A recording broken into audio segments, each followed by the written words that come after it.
you're about to see a powerful explosion. A massive drone attack, say the Russians, accusing Ukraine of, they claim, damaging their fleet of warships in the Crimean port of Sevastopol. While these are murky waters, what is clearer, Crimea is extremely symbolic and a strategic site for President Vladimir Putin. It was illegally annexed by Russia from Ukraine back in 2014. This has undoubtedly hit a nerve in Moscow. Today at 4:20 a.m, the Kyiv regime carried out a terrorist attack on Black Sea fleet ships and civilian vessels on the outer and inner harbours of the Sevastopol base station. The attack involved 9 unmanned aerial vehicles and 7 autonomous marine drones. Because of the measures taken by the Black Sea Fleet's ships, all the aerial targets were destroyed. As Russia claimed they began this counterattack from the skies above the port. While Ukraine have not admitted any involvement, as they rarely do on claims made by Russian authorities in Crimea, this video appears to show an unmanned naval vessel. Its magnitude has, however, been felt from all sides as the diplomatic war of words intensified. Without providing evidence, Russia then singled out British troops, accusing them of being involved not only in today, but in last month's attack on the Nord Stream gas pipelines.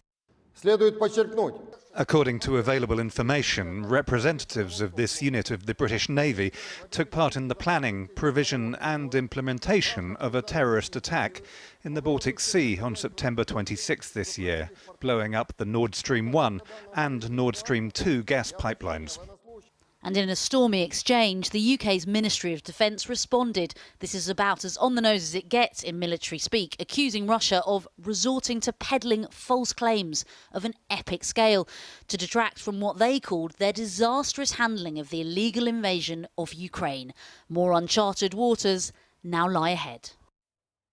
Well, Ukraine has accused Moscow of engaging in yet more primitive blackmail.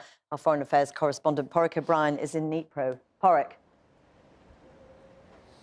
Jackie, some of the more reliable pro-Russian military telegram channels are reporting today that one of the ships that was struck in what Minnie was talking about in the report there, that one of those ships was called the Admiral Makarov. Now, that's the flagship of the Russian fleet in the Black Sea. Those telegram channels are also saying that its radar system was damaged. That's significant on 2 fronts. First of all, it's the flagship, and the last flagship, the Moskva, sank famously in April. But in terms of the radar systems, the Russians launched cruise missiles from the Admiral Makarov, cruise missiles that we've seen wreak devastation on the civilian infrastructure of Ukraine recently. So that is why this is potentially significant militarily. Beyond the battlefield, if you like, though, it has other significance. You spoke about the grain deal earlier. Remember, this was a deal brokered between Turkey and brokered by Turkey and the UN, I should say, back in July. It allowed grain to be exported back out of Ukrainian ports like Odessa. Remember, the World Food Programme buys something like half of its grain from Ukraine. So Russia has officially said it's withdrawing from that deal. There were problems with the deal already, but this is an official announcement that they are withdrawing. And that is a big issue for particularly developing countries. Expect in the weeks and months to come more talk, warning of food crises and potentially famine in developing countries. All right, thanks very much. Well, meanwhile, Ukraine has warned citizens to expect even longer blackouts after more energy infrastructure was damaged by Russian attacks. Officials have urged millions of refugees not to try returning until after the winter to avoid putting strain on limited resources.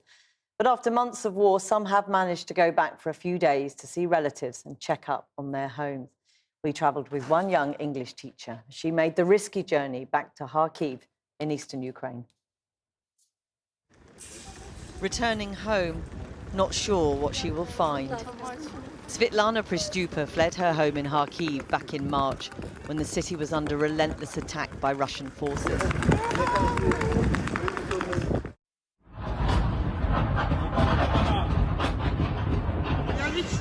Kharkiv is really suffering right now. A lot of bombing occurs. She came to England under the refugee scheme, thanks to a sponsor who offered her a room in his home in South London. Hi, how are you doing? But 7 months later, she decided to go back with her sister to check in on friends and family and find out what had happened to her city since she left.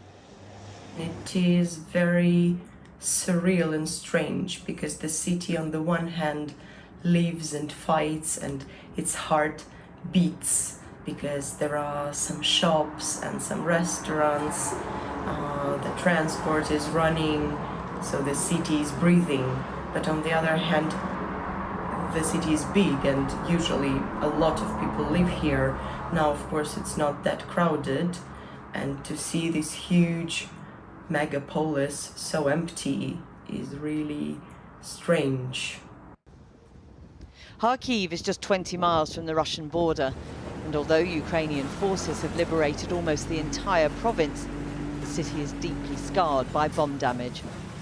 For every Kharkiv citizen, those places are parts of their lives. So when you see it, you think of your own life and your own past, like, oh, I met my school friend here, oh, I had a nice cup of coffee here, I had a lovely date here, and now it's just all ruins and it smells of death and destruction and fear.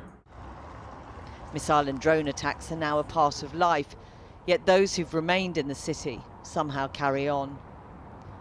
Electricity supplies are now extremely limited, with rolling blackouts and power cuts. At night, the city is plunged into complete darkness and winter is coming. But Svetlana is looking forward to the time when she can move back home for good.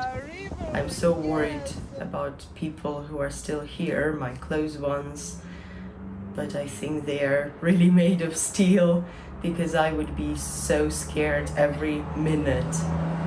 I hope that they don't have so much stress, and I'm really looking forward to our victory. To go back home as well. I miss this place, I love it so much.